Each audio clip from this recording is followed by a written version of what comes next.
everyone, and welcome back to the Workbench. If you're faint of heart, I recommend you look away now. As you can see here, I have a Smith & Wesson product on the Workbench, and I'm about to do something that is so taboo, I don't know that it's ever been done before. I'm putting a Glock next to it.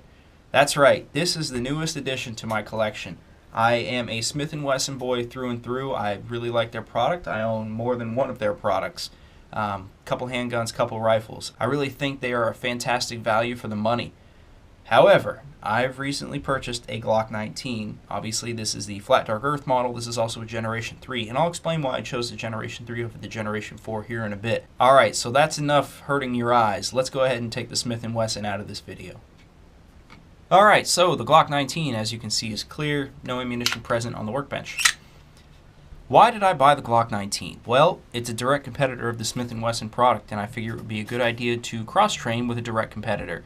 Also, it's incredibly popular. The 19, arguably the most popular handgun Glock has ever made.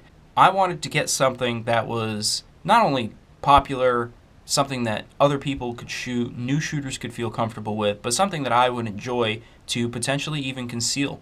I almost chose the Glock 17 because it was a direct competitor of the full-size M&P 9 that I have, but I opted to go with the 19.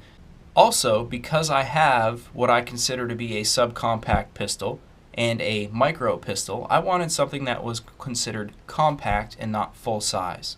So I guess you could say this fills a void in my collection.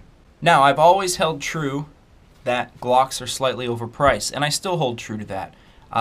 I believe that the Glock firearms, while a great product, are just a little too high priced for what they are. When you can buy a Smith & Wesson for about $100 less, you're not giving up any reliability, you're not giving up any kind of capacity or anything like that, so why are Glocks priced the way that they are? I don't know the answer to that question, but I still hold true that they are just slightly overpriced. Ergonomically, they're not bad. Some people say the natural point of aim for them, the grip angle and everything, works very well. Others are quite the opposite. If you're a 1911 fan, this grip angle probably isn't something you're going to enjoy. Myself, I don't have any preference one way or the other. I can make it work for me. So this grip angle is just fine. I know I can get a good sight picture with it.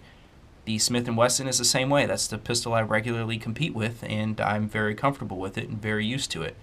I don't foresee much of a learning curve on this. So you might be asking, well, why in the heck did you go with the Generation 3 when the Generation 4s are out there? Very good question, to which I'll answer a few reasons. First and foremost, the biggest attraction to the Generation 4 is the fact that you can alter the grip size of the firearm. Because the Generation 3s fit my hand fine and naturally, I have average-sized hands, I figured I'd end up putting that number 2 on the back of the Generation 4s anyway, so why not just go with the Generation 3?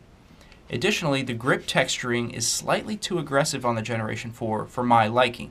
That's not to say I couldn't get used to it, but I do like the Generation 3 texturing. Well, what about that tiny mag release? Very good point. That is a very small mag release. It is incredibly difficult to hit even for my average-sized hands. Okay, well, if you're complaining about it, why didn't you get the Generation 4 just for that? Very simple. This part can be changed out for very inexpensive. In fact, I have already ordered an extended magazine release for this firearm, which is the only modification I plan to do to it, for $2.64. Okay, so you didn't want the oversized magazine release, you weren't a fan of the texturing. Well, what about the dual capture recoil spring in the Generation 4s? Isn't that so much better? No, not really. I'll go ahead and put a link in the description of this video down below that links you to a video that shows exactly side-by-side Glock 19 versus Glock 19, Gen 4 versus Gen 3, the recoil amounts for the single capture spring and the dual capture spring. The results are not surprising at all. The dual capture, yes, it does a better job of managing recoil. However, it's not significant enough to warrant the dislikes that I have with the rest of the Generation 4 models. Okay, now that I have the gun apart, as you can see here, it's been cleaned, it's been lubricated. As you saw in the range day video that I posted not long ago, this was just taken out of the box and shot. Did not clean the manufacturer's grease or anything off of it. I went to the gun shop, bought the pistol, and immediately went right out to the range. This has been cleaned and frog lubed, however, since that video. If I had one criticism to the Generation 3 Glocks from an ergonomic standpoint, it would be that it just seems a little wide through this area here. And it could just be these finger grooves or whatnot, but it just seems a little wide through this area right here. I look forward to shooting this pistol a lot. I plan to use it for IDPA and potentially some classes in between. However, I will still maintain my Smith & Wesson as my firearm of choice for competition. I'll end this video by saying this: Glock 19. What could I say that hasn't already been said about it? All I can do is go out and shoot it, so that's what I'll do. I will also record these shooting sessions and bring you those videos for entertainment value. I'll also do a full review of this Glock in the future, so stick around for that. With that, I will say thank you all very much for watching, and I will talk to you again very soon.